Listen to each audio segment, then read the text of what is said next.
amigos? ¿Cómo están? Muy buenas noches. Yo soy Ezra Chabot y esto es Dinero y Poder.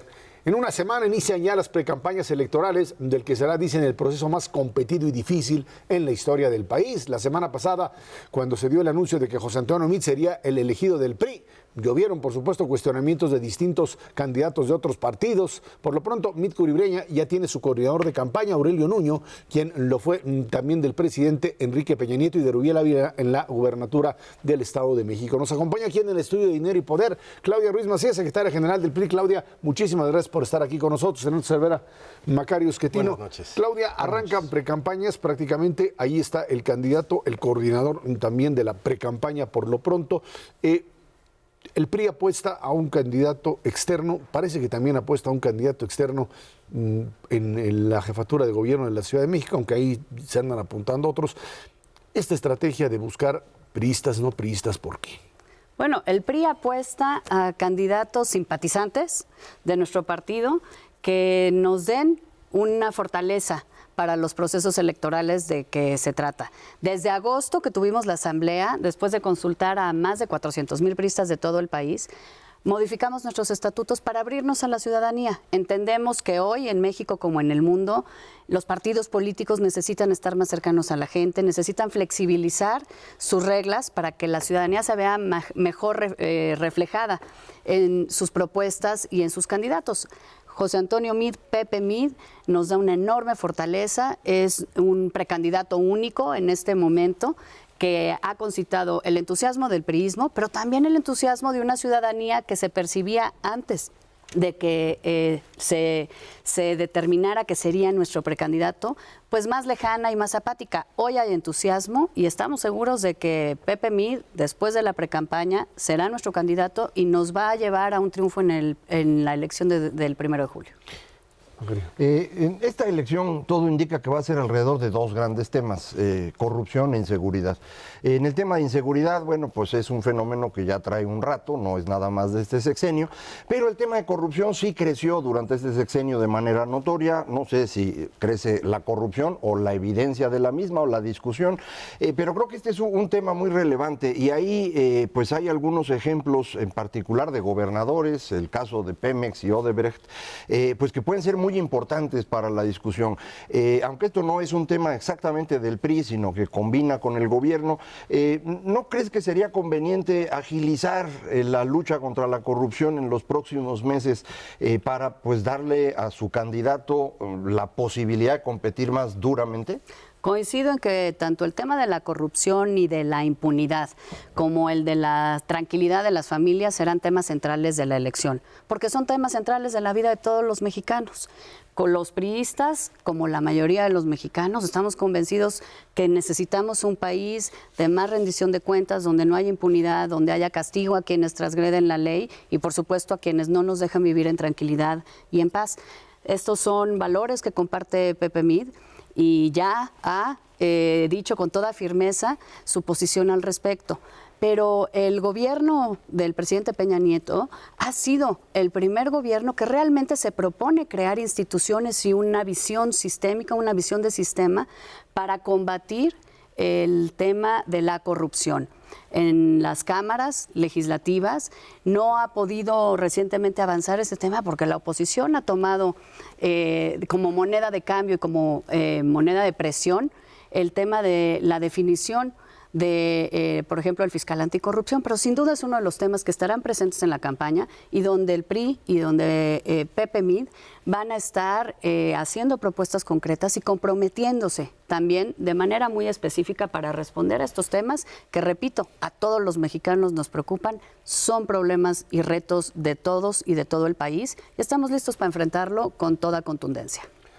Claudia, el arranque de la campaña muestra pues diferencias porcentuales en diferentes encuestas a favor de López Obrador e inclusive del Frente Amplio, en algunas con un PRI, digamos, a bastantes puntos de los demás. La capacidad de remontar esta diferencia de puntos se dio en el 2006, no por el PRI, pero sí por el PAN, y en el 2012 también, ahora sí por el PRI. ¿Cómo se ven las posibilidades en este contexto? Pues mira, nosotros nos sentimos no solamente entusiasmados, sino con base en datos objetivos, realmente convencidos de que tenemos un proyecto que se está fortaleciendo, que es competitivo y que va a triunfar el 1 de julio. Encuestas, tú mismo lo has señalado, hay distintas, pero considerando márgenes de error, prácticamente la verdad es que el día de hoy las propuestas que representamos nosotros, que representa el candidato de Morena y que eventualmente puede representar un candidato del Frente, que no sabemos si va a lograr superar sus debilidades y sus contradicciones para poderse formular como un proyecto en sí mismo, estamos en un nivel de competencia, en un nivel prácticamente de empate.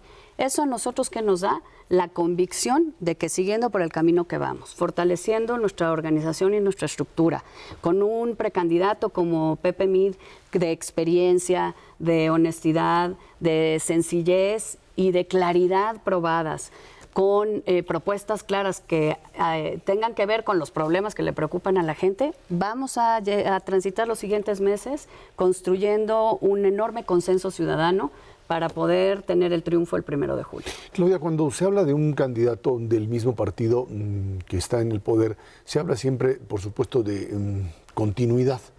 Y sin embargo, hay por la propia tendencia que se tiene de que hemos visto un voto antipriista en muchas zonas, de tratar también de generar, además con una figura de un no priista, con un simpatizante, también un modelo de cambio. ¿Cómo hacer compatible, por un lado, pues esta figura de Mid como un priista, con un continuador del gobierno de Peña Nieto, con la idea también de brindar a la sociedad una apuesta de cambio que sea distinto a lo que hoy existe? Una de las, pues, quizá frustraciones que los mexicanos hemos siempre tenido con la propuesta de renovación democrática periódica de los poderes tiene que ver con esta idea de que todo se tiene que cambiar después de 6 años y se pierde la continuidad de las cosas que funcionan para implantar nuevas propuestas o nuevos modelos.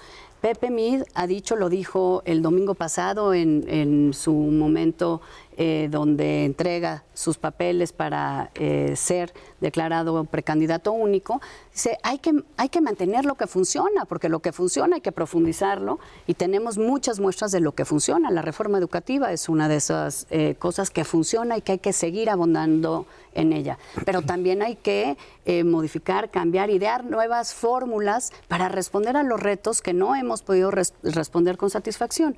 Entonces yo creo que no está peleada una cosa con la otra.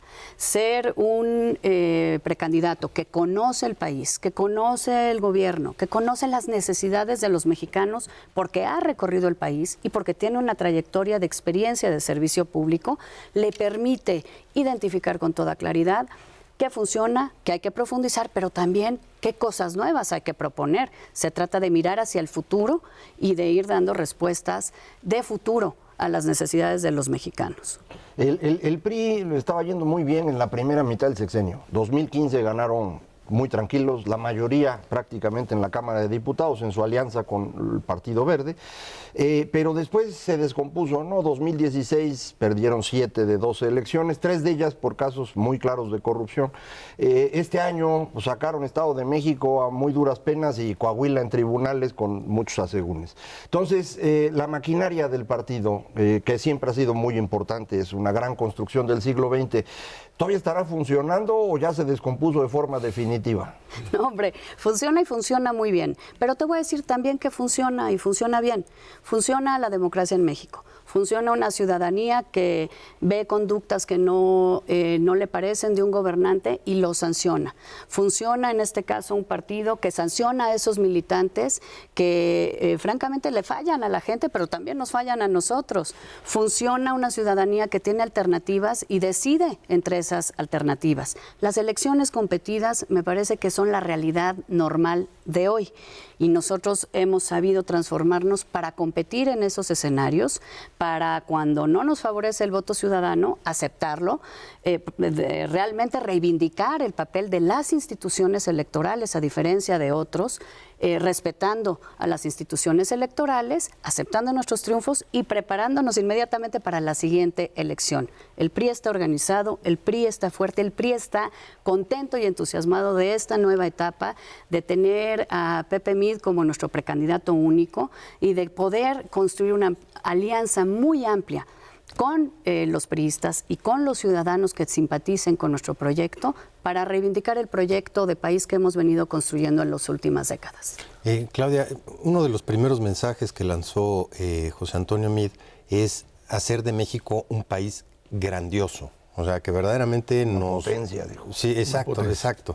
¿Es posible, es factible con todos los rezagos?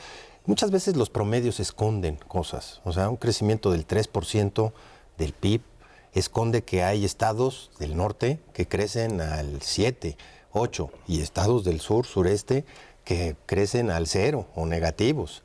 ¿Hay capacidad para verdaderamente hacer esto? Sin duda. Y se han sentado las bases en esta administración y en administraciones anteriores y se van a seguir sentando bases para alcanzar esa condición de potencia que tenemos todo para lograr. Tenemos una población joven que hoy tiene la posibilidad de tener una educación de calidad, tenemos vínculos comerciales con el mundo para potenciar nuestra capacidad productiva y de exportación. Tenemos capital humano, tenemos talento y tenemos la convicción de que nuestras fortalezas son mayores que nuestras debilidades. Que hay brechas, desde luego que las hay. Y por eso es importante tener un proyecto que plantee con toda puntualidad cómo vamos a atacar y a superar esas brechas en una visión de mediano y largo plazo.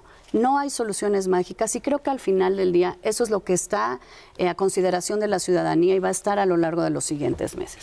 Un proyecto serio, responsable, con planteamientos claros y realistas, o un proyecto que propone soluciones mágicas que nos encantaría poder superar nuestras brechas de un día a otro, pero así no es la realidad y hay que conocerla y hay que saber para poder instrumentar a México como una gran potencia. Claudia, tú estás hablando de un adversario que es Morena y López Obrador en esta línea, pero hay otro que todavía no sabemos cómo va a aterrizar, pero que por lo pronto se define como Frente Ciudadano por México y que estaría siendo el otro polo.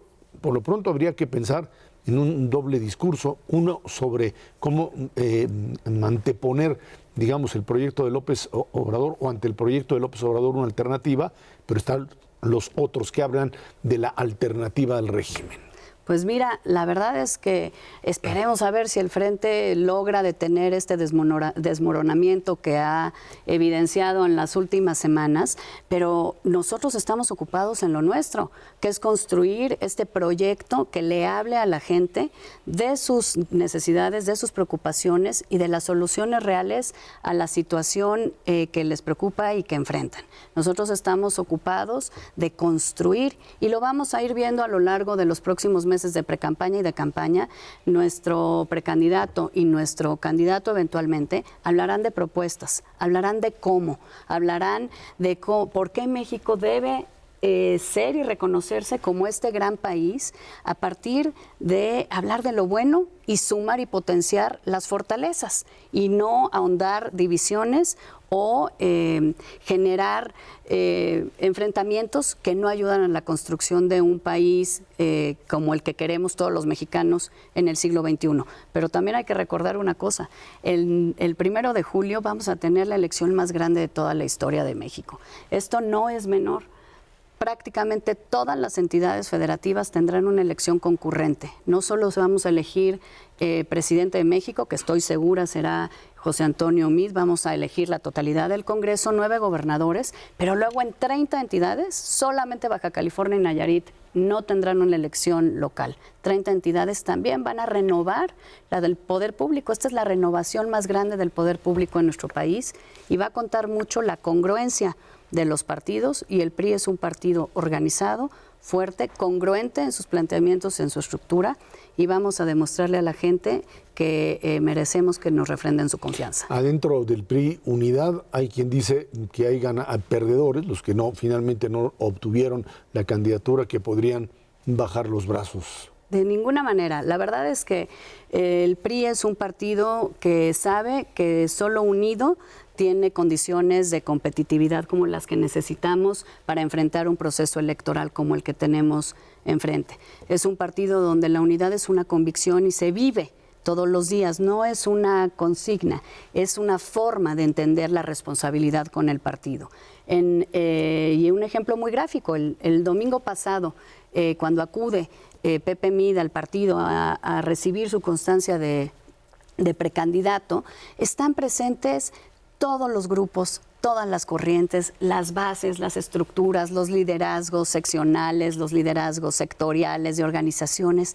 Está presente y representado con ánimo, con entusiasmo y con sed de entrar ya a esta contienda, todo el priismo, unido en torno a Pepe Mid para juntos ir a esta etapa y tener un triunfo construido con la ciudadanía y construido, por supuesto, a partir de la cohesión y la unidad priista, que para nosotros es muy importante, pero sin duda es una fortaleza que nos distingue de otros partidos. Bueno, pues esto apenas comienza y ahí estaremos. Claudia Ruiz Macías, secretaria general del PRI, muchas gracias por estar aquí con nosotros. Al contrario, gracias a ustedes por la oportunidad. Vámonos a una pausa. Esto es Dinero y Poder.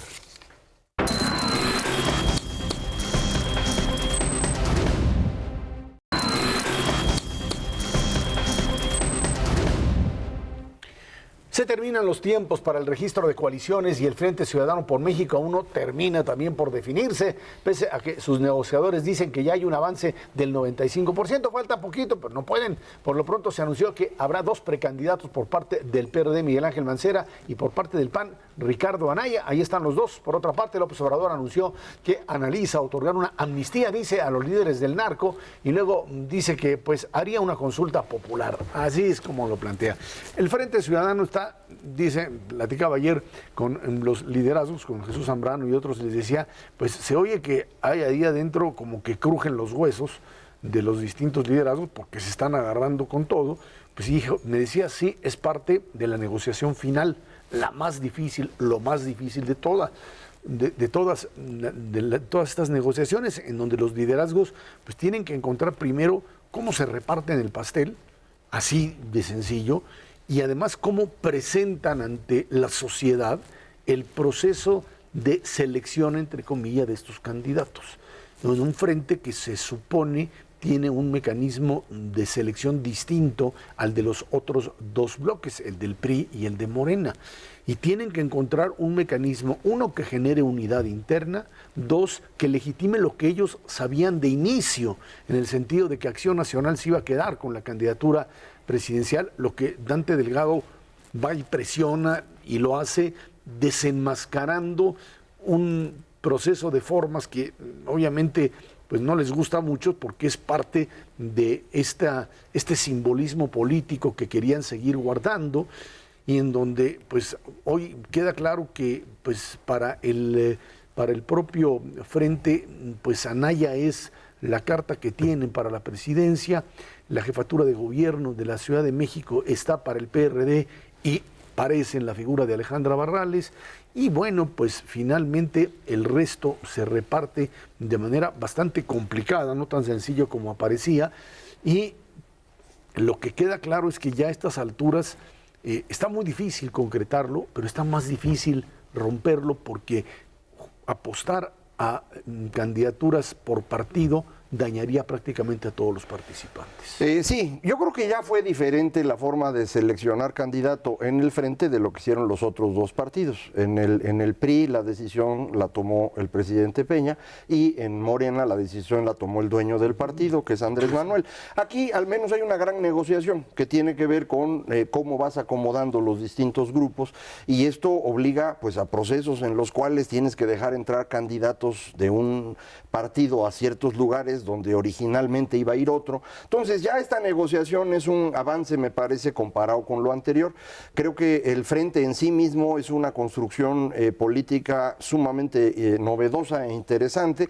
Creo que sería el anticipo de realmente un gobierno de coalición. Ahora, el problema que tenemos, y eso pues es un problema general en México, es que pues nos faltan líderes, y lo que tenemos es lo que hay, mano. A mucha gente dice, no, pues es que Anaya no me gusta por esto y aquello, o los Chuchos o Mancera. Pues sí, mano, pero es lo que tenemos, y con esos hay que negociar ahorita, y eso es lo que están tratando de resolver. Creo que el problema más serio que hay ahorita en el frente no es del frente, sino del PRD. Al interior del PRD hay 3 grandes grupos que han ido cambiando su tamaño en los últimos meses, y el grupo que ha empezado a volverse hegemónico es el del señor Mancera, fundamentalmente de Héctor Serrano, que es su gran operador, que Mancera, esto de la política no es lo suyo, pero pues él es el grupo que ha ido creciendo, ha ido relegando, por ejemplo, a los chuchos, a Nueva Izquierda, y esto es lo que los ha angustiado. Por eso brincaron de inmediato para reclamarle a Dante Delgado, ellos, incluso antes de que lo hiciera Mancera, y el tercer grupo es el del señor Bautista, Alternativa Democrática, que bueno, pues no ha estado muy contento con el bloque, perdón, con el frente durante todo este tiempo. Tiene que resolverse esto mañana, no sé si ya lo resolvieron ahorita que estamos platicando, pero si no, mañana viernes, porque el sábado hay cambio de dirigencia en el PRD, entonces, pues a ver qué pasa. Y el 14 es el último día para registrarse. De hecho, el 13, ¿no? Porque el 14 exactamente. Se registra la coalición. Yo creo que además de toda la problemática que tienen enfrente para poder resolver cómo van a elegir a su candidato, que ya de por sí es diferente, coincido, tienen otro problemita adicional. A los ojos de la ciudadanía, hacerlo transparente y incluirlos. Porque entonces, ¿para qué se llaman Frente Ciudadano? Porque yo no veo a ciudadanos por ningún lado. Esta parte de Frente Ciudadano, de puros políticos, evidentemente es una primera posibilidad para armar un gobierno de coalición, no hay ninguna duda, pero también tienen que tener, y eso lo hace doblemente difícil, porque para cada una de las candidaturas de todos los puestos de elección que vienen hacia adelante, pues va a haber uno del PAN, y va a haber uno del PRD, y va a haber uno muy probablemente de Movimiento Ciudadano, y a lo mejor tiene que haber otro que será un ciudadano de a de veras. Entonces es entre 4, no es entre 3. Y si realmente lo quieren hacer ciudadano, híjole, tienen que o hacerlo de esa manera, incluyéndolos en las candidaturas, o en un proyecto que verdaderamente incorpore a la ciudadanía, cosa que no se antoja nada fácil en el muy corto plazo. Ahora, tenemos aquí lo que tendría que ser para el Frente Ciudadano también la presentación de pues un modelo muy claro de plataforma que tendría que ser diferente a las otras dos. Diferenciarse de López Obrador creo que no le sería problema. En el caso de la plataforma del PRI, de José Antonio Meade, pueden hacerlo a partir de, es cierto, lo que significa el PRI, el régimen, etcétera. Esa parte, digamos, es relativamente fácil para ubicarla. En la otra parte les va a ser complicado en el tema de las reformas, porque ahí creo que hay una coincidencia de garantizar ante los distintos grupos de poder en el país de que habrá continuidad frente a lo que se ha logrado. Y esa es una parte también importante. Si el Frente quiere ser distinto, por un lado al PRI y por otro lado a Morena, tiene que cuestionar la debilidad o el dogmatismo de uno y cuestionar la debilidad también del otro. Tienen que encontrar ese mecanismo intermedio en donde también PRD por lo pronto e incluso Acción Nacional tienen que renunciar a buena parte de lo que defendieron durante mucho tiempo para armar una propuesta que le resulte convincente a la sociedad con un político. No hay de otra, en este caso sería Ricardo Anaya, ¿sí?, que tendría que jugar a en este nuevo papel de algo así como representante de distintos partidos, que no es lo mismo que ser el dirigente de Acción Nacional. Eso es la parte que es más importante y que creo que muchos colegas y gente del auditorio no lo percibe con claridad. No puede ser totalmente panista porque pues ya no habría frente. No se puede jalar demasiado del otro lado porque entonces pierde el voto panista. Es un esfuerzo de equilibrio que no es nada sencillo. Yo no veo ninguna dificultad en que el Frente defienda las reformas porque son los que hicieron las reformas. Es decir, la fracción del PAN que votó a favor de las reformas es exactamente la del señor Anaya y la fracción del PRD pues es esa, los demás fueron a Morena, entonces no es tan difícil. Lo que tienen que argumentar es por qué con ellos las reformas serían mejor que con los otros y eso pues creo que se va a concentrar en lo que tú decías, el problema no es el señor Meade, es el PRI, porque el PRI y ahí con eso lo resuelves. Creo que esa va a ser un poco su lógica. Va a ser muy importante cómo se definen las otras candidaturas, ya más o menos está claro que el Distrito Federal sería para el PRD, probablemente Alejandra Barrales, pero no es todavía algo seguro. En Jalisco está el candidato de Movimiento Ciudadano, eso no hay duda, pero iría, lo ha anunciado él mismo, en la elección local de manera independiente. En Veracruz va a ser un Yunes, hay un montón de Yunes, entonces va a ser uno de esos. En Puebla seguramente será la esposa del señor Moreno Valle, que la ha estado preparando desde hace rato. Entonces, esos ya están más o menos claros, vamos a ver los otros, y esto va a ser también determinante para pues presentar una visión más o menos clara, porque escuchaba yo que el señor Ángel Aguirre, este señor que está ahí, estuvo en Guerrero, personaje no muy recomendable, pues se está anotando para ser diputado. Entonces, pues no sé si el Frente lo quiere llevar o no. Digo, para poder decir que no hay corrupción o van a luchar contra la corrupción, pues tienen que elegir más o menos bien a sus candidatos. Coincido, pero en la última fase de la elección, ya que se perfile quién va en primer lugar, quién va en segundo lugar, ellos parten de un segundo lugar, por lo pronto en las encuestas. Si se pueden mantener ahí en el segundo lugar, pues habrá que ver contra quién van. Y es precisamente en donde van a surgir esta parte de diferenciarse de José Antonio Meade, si es que ese es el caso, y ellos en primero y Meade en segundo, o empatados en primero, o si López Obrador va a llegar a la contienda precisamente en un primer lugar contra cualquiera de los otros dos. ¿Cómo no perder ese voto útil o convertirse en voto útil? Yo creo que va a ser una parte fundamental en el cierre de la campaña. Y sobre esto de López Obrador, para que no se nos olvide, lo de la amnistía, que es una cosa verdaderamente extraña, que se le ocurrió ahí en ese momento, como lo de la chachalaca. Yo creo que es exactamente el evento chachalaca del 2018. Es un grave error que en lugar de corregir, lo amplió insultando a los militares, tanto al general secretario de la Defensa como al almirante de la Marina. Ellos parten de una idea que para mí es muy extraña. Tanto se ha dicho que esto es una guerra, que entonces les ocurren soluciones de guerras. La amnistía es una solución para una guerra, pero esto no es una guerra, es un problema de crimen organizado, y ese no se resuelve perdonando a nadie. Si tú perdonas los crímenes, lo que generas es más crimen, no hay otra solución. Entonces, creo que esto deberían entenderlo muchos amigos del auditorio. Les cuesta trabajo, insisto, por la manera como se van creando narrativas, y cuando habla uno de guerra, pues entonces la alternativa sería la amnistía y la paz. Pero y el señor al rato, así como tuvo República Amorosa, va a tener República Pacífica.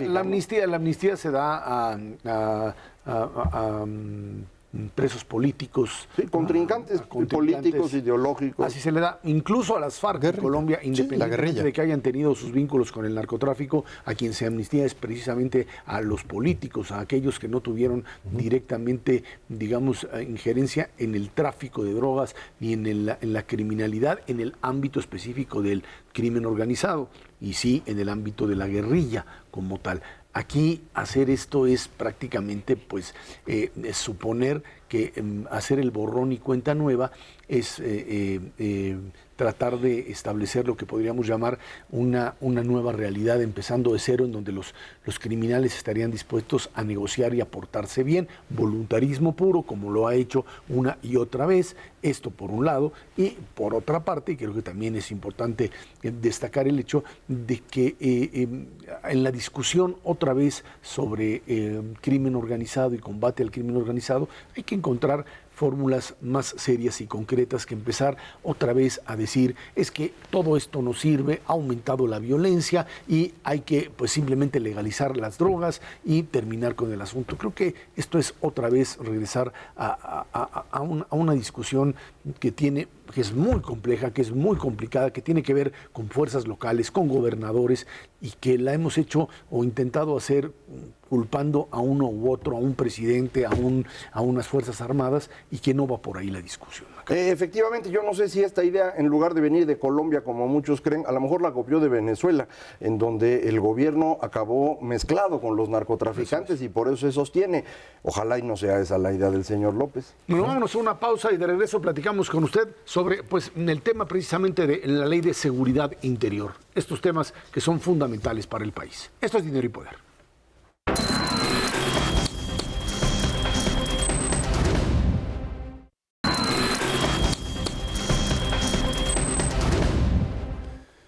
Precisamente la discusión de la ley de seguridad interior ha causado enorme división en la clase política del país y en los sectores intelectuales, lo que debería ser una ley que tenga el propósito de establecer nuevos lineamientos para el robustecimiento de cuerpos policíacos estatales y municipales. Se ha convertido, dicen, en una ley que regularía la actuación específica del ejército en labores policíacas. Está quienes la defienden ni quienes están en contra de ella. Esto bajo los argumentos de que es ambigua y no propone mejorar las corporaciones policíacas. policíacas. Ahí está, hay que leerla con mucho detalle, esta ley de seguridad interna para entender de qué se trata.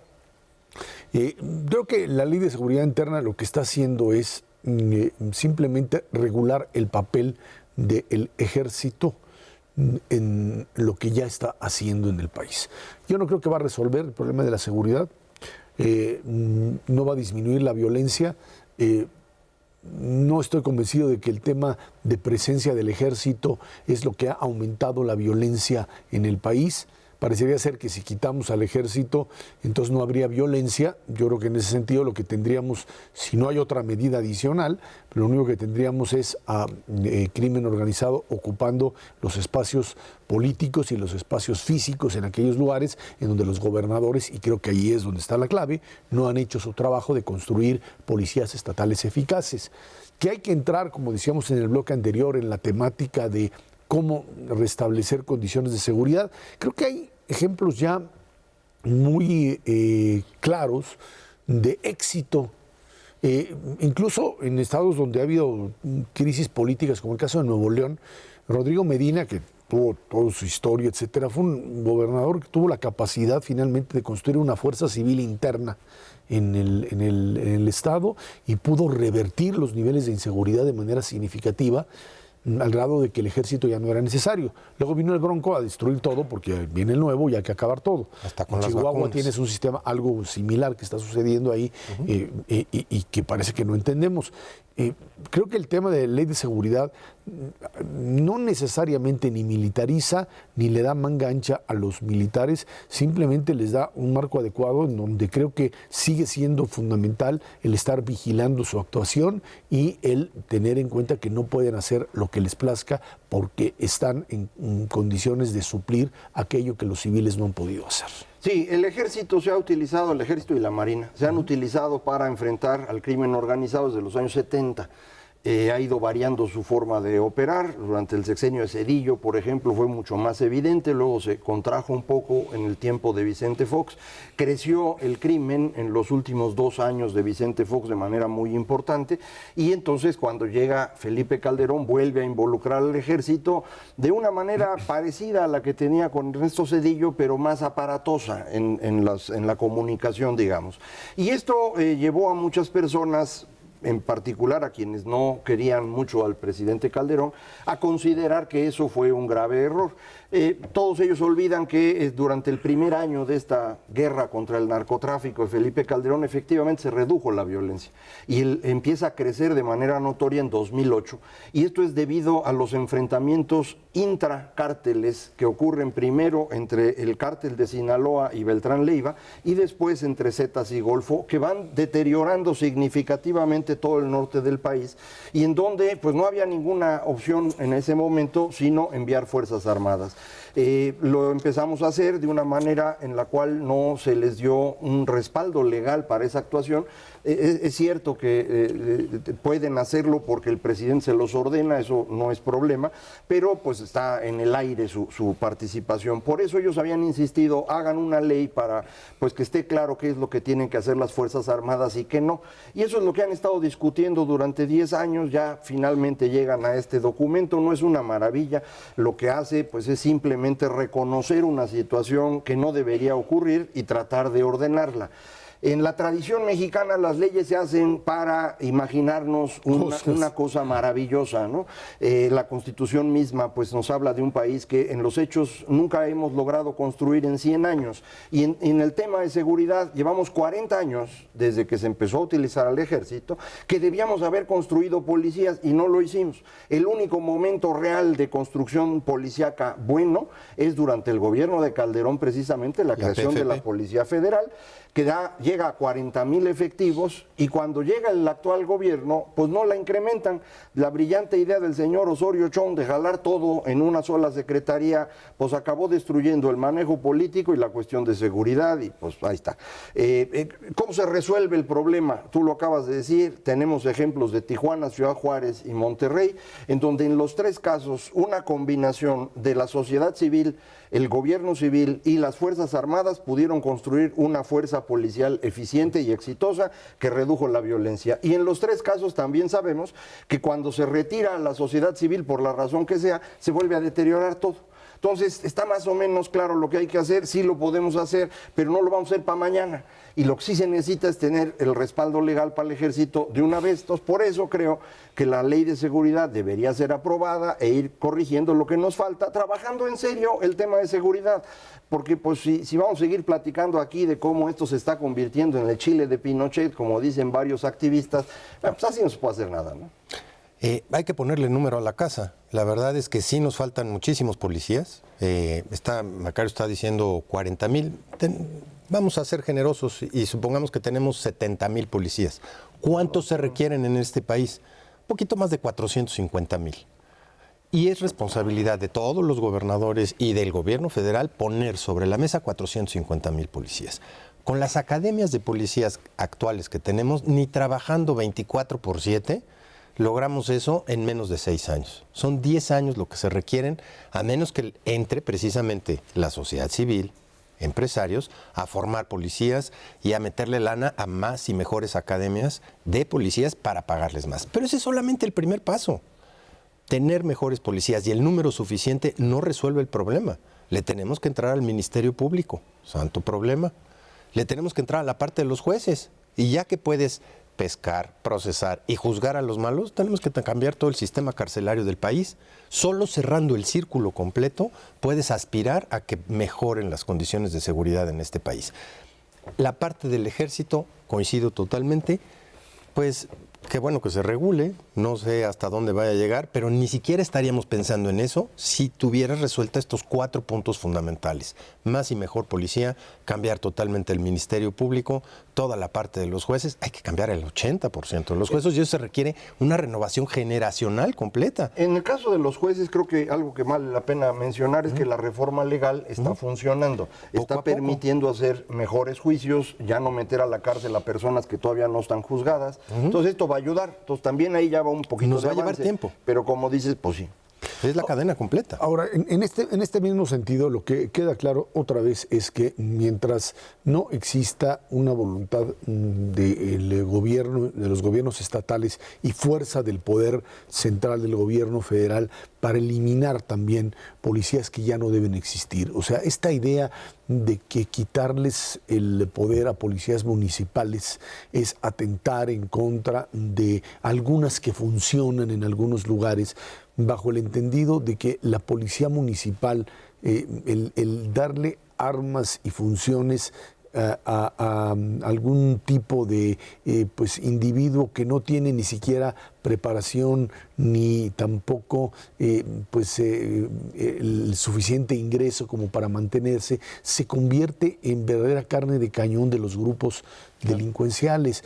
Y esta idea de otra vez empezar a pensar en que construir un modelo mítico de policía de barrio como existía en otra época, etcétera, etcétera, es algo que mientras no tengamos muy claro que tiene que haber una policía estatal, una policía central capaz de generar trabajo de investigación, trabajo de acción y de coordinación, todo el resto de la estructura que se construya desde el estatal hacia abajo no tendrá ninguna posibilidad de funcionar.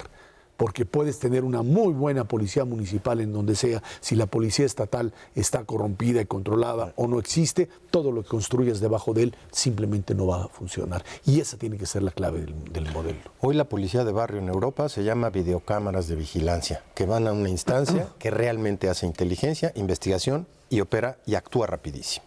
Yo creo que llegamos al problema de fondo, que son los gobernadores. Sí, otra vez. Y ese es el problema desde 97, que cambiamos el sistema político, nos metimos a la democracia, que qué bueno que lo hicimos, pero sostener eso requirió darle a los gobernadores un poder y recursos que nunca habían tenido.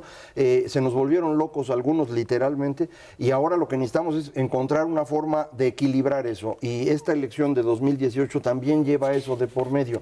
Hay que irle pensando cómo vamos a controlar controlar a los gobernadores de aquí en adelante, porque de otra manera el país no va a funcionar. Esta idea de la República Federal que hemos traído desde la escuela, yo no sé de dónde la sacaron, mano, no es fácil gobernar un país federal, nunca lo hemos ido, las 2 veces que lo hemos ido, la primera perdimos la mitad del territorio, la segunda es esta, man. Entonces yo sí creo que hay que volverle a pensar eso, ¿no? Y encontrar mecanismos más que nada pues efectivos de control de gasto, de supervisión de gasto y finalmente gobernador que no cree su propia policía, no entregarle el dinero, porque entregárselo es simplemente pues fomentar al propio crimen organizado en manos del gobernador. Gracias. Vámonos a una pausa y de regreso platicamos economía mexicana. Se sigue disparando la inflación. Esto es Dinero y Poder.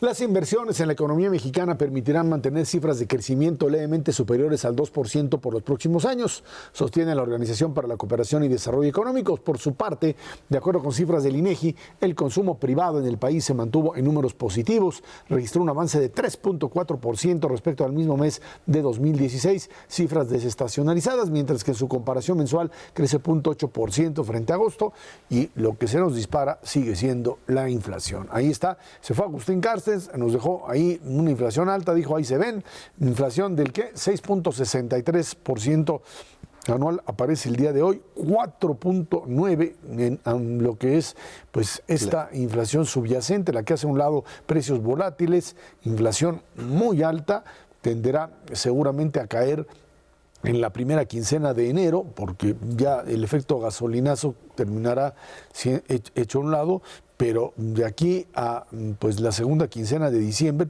segunda quincena de diciembre, vamos a ver presiones fuertes también. Hay un consumo creciente, un consumo que está avanzando, una inflación también que se dispara y tasas de interés. Los norteamericanos seguramente las subirán la próxima semana, 1/4 punto, y quién sabe qué hará Banco de México. Dicen muchos que no, hay margen, no hay posibilidad. Hay una idea muy clara de que la inflación mexicana pues no está cediendo. Simplemente no está cediendo y hay ciertos indicadores que son preocupantes, sobre todo para los siguientes meses, que es en cuánto se están negociando hoy los salarios. Los empresarios, el gobierno quisiera que en este tipo de negociaciones predominara la idea de que hay que tomar en cuenta la inflación para adelante, para los siguientes 12 meses, considerando precisamente que se va a caer. Pero los trabajadores dicen sobre mi cadáver, vamos a ver la inflación para los 12 meses para atrás, que traen precisamente 6.6%. En la medida en que se puedan lograr negociaciones salariales un poquitito por abajo, que hacia atrás sí representan una pérdida, pero hacia adelante podrían representar ganancias en términos reales de hasta 1,5% en el salario real, pues digamos que tendríamos esta capacidad para quitarle la inercia inflacionaria, sobre todo a la demanda.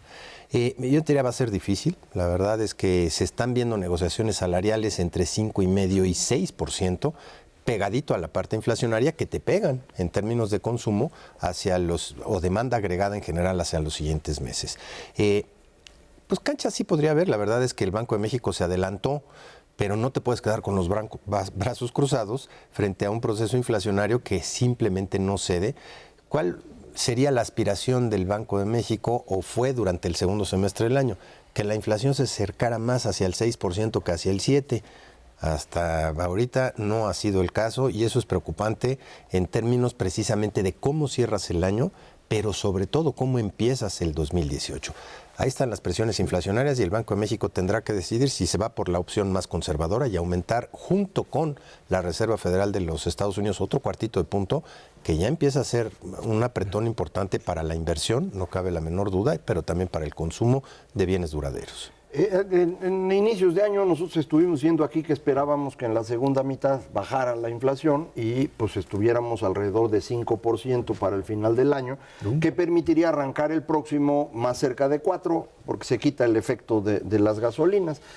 Hoy la inflación subyacente que es la que se calcula quitando el precio de verduras, frutas y cosas por el estilo y combustibles, está en 4.9. Entonces, 5%. ¿Eso qué significa? Que lo que podríamos esperar ya desde hoy, que sea la inflación para arrancar enero, va a ser del orden de 5%.